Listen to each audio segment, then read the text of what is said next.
లచ్చలు పెట్టి పెద్ద పెద్ద కార్లు కొన్నా ఇలా లకచిక్కు అని ఈ బండిలో కూకుని వెళ్ళే సుఖం మాత్రం రాదురా. ఏంటంటే లకచిక్కు అని ఈ కుదుపులకి కడుపులో పేగులు బయటకు వస్తుంటాయి. ఈ లకచిక్కులు ఒంటికి ఎక్సైజ్ రా. ఎందుకు నవ్వుతున్నావు? ఎక్సైజ్ కాదండి, ఎక్సైజ్. అమ్మాయి అమెరికాలో చదువుకుంటుంది, నాకు 7 బీసీలు కూడా తెలియవు.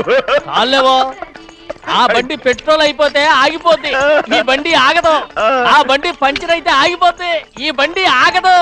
పంచర్ అయి ఆగిపోయింది పెద్దయ్యో.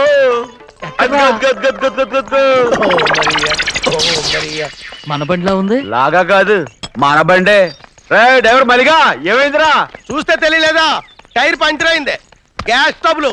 ఇది ఎక్కడ పంపిన బండి? ఎయిర్పోర్ట్ కండి. అయ్య బాబోయ్, ఇవాళ ఇంట్లో ఉన్న సామాన్లన్నీ డమాల్ డిమేల్ అయిపోవడానికి ఇది ఏమన్నా బాంబు పెట్టి. నీకు జోగులేయడం తెలుసు కానీ తొందరగా స్టెప్ని మార్చి ఎయిర్పోర్ట్ కి వెళ్ళాలని తెలియదురా? స్టెప్ని వారం రోజుల క్రితమే పంచర్ అయిపోయిందండి. నిజంగానే? అవునండి.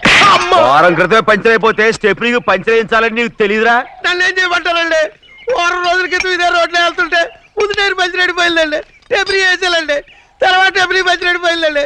మళ్ళీ ముందు టైర్ వేసాలండి. రోడ్లలో గుట్టలో లేట్ చేయమంటారండి. పైగా కొయ్య ఎత్తుకొచ్చారు కొట్టాకి. కొయ్య ఎక్కడరా? ఇది చెయ్యటండి, కొయ్యే. ఇదే చేతులు మోటార్ సౌండ్ అవుతుంది. రే చిన్నయ్య, మనూరికి టాక్సీ వేసుకొచ్చే మొనగాడేవడరా? ఆపండి చూద్దాం. అది వైజాగ్ ఎయిర్పోర్ట్ టాక్సీ అండి. ఎయిర్పోర్ట్ టాక్సీయా? ఇలా పారిపోతుండ్రా.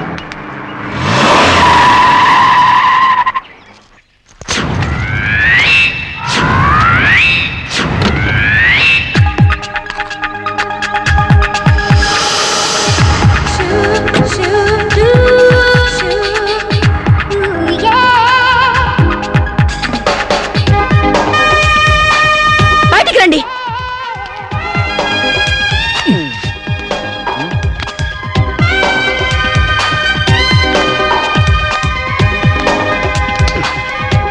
ఏమనుకుంటాను మీ మనసులో? కన్న కూతురు అమెరికాలో చదువుకుని 4 సంవత్సరాల తర్వాత ఇంటికి వస్తుంటే ఎయిర్పోర్ట్ కి కారు పంపించాలన్న జ్ఞానం కూడా లేదా మీకు?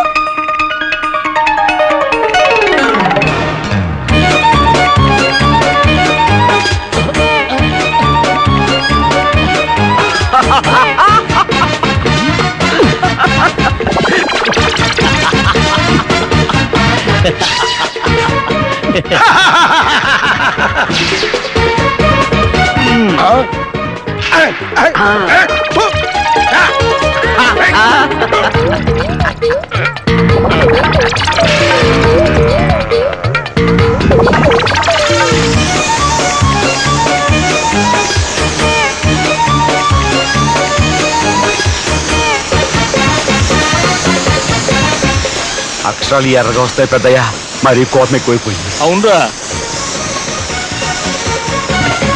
పచ్చి పచ్చిగా తిడుతుంది.